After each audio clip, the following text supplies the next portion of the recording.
has signed an agreement with Sony Music, which is worth more than £132 million. It involves what Sony are calling 10 Jackson projects to be released over 7 years. Now, these could be albums, films, or even computer games. The first, which will feature unreleased music, is expected in November this year.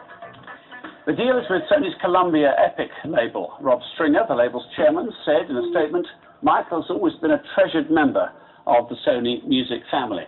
We're dedicated to protecting this icon's legacy, and we're thrilled that we can continue to bring his music to the world for the foreseeable future."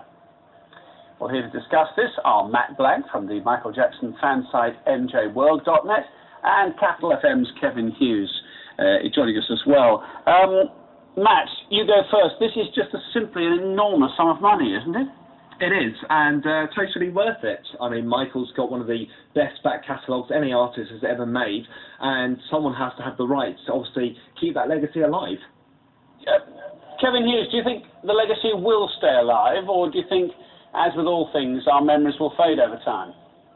I think Michael Jackson and Sony Music have got a good 10 years ahead. I mean, Michael Jackson broke records when he was alive. He's now breaking records when now in death. I mean, this is the biggest recording contract in the history of recorded music. It's a big deal for Sony.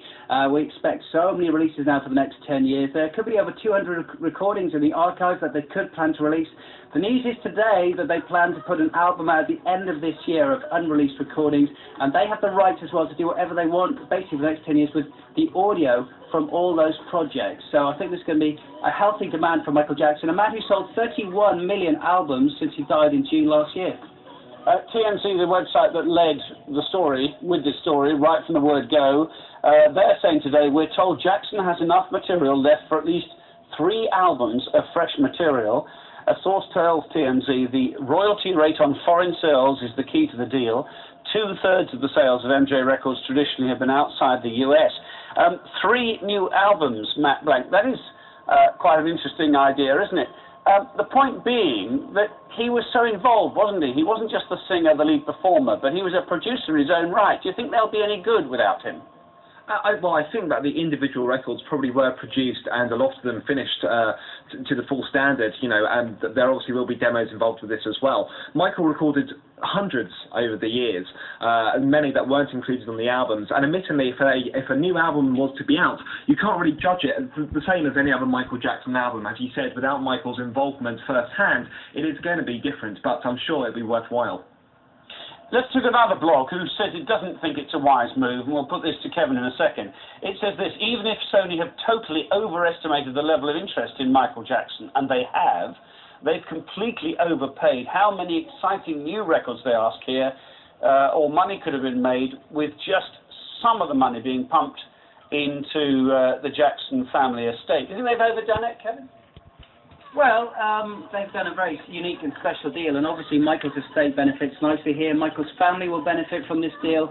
But look, this is the greatest selling music artist of all time. We'll know in 10 years whether he is still the biggest selling artist of all time. But with 60 million, 70 million plus sales with Thriller alone, I think Michael's legacy will survive the next 10 years. I think there is still a demand for his music and also his live video and concert appearances. I think a lot of fans want that. Where Sony could go wrong is if they continue to release and reissue greatest hits albums, which they've done many times, 3 or 4 times over the last 10 years. I think if they've already got one of those, don't you? Exactly, yeah, that's the problem. If they put another one out, the fans have already got it. Yeah.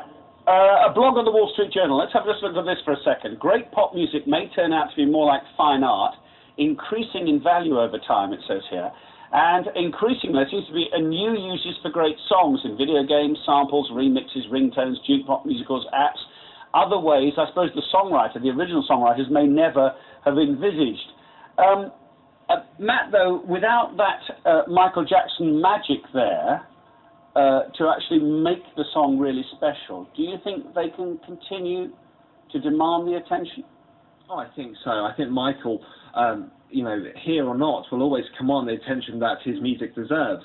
And you know, the music that's been built up over the years is a legacy of that, and will be used time and again. It will never lose its magic. It will never lose its influential on the music market. And I think it will forever be something that people can look up to, a modern day Mozart, in fact, for people to really try and say, I want to be just like Michael Jackson. Now we're just running some rehearsal shots there. This is the problem, Kevin, for the music video, which is so much part of a pop song these days.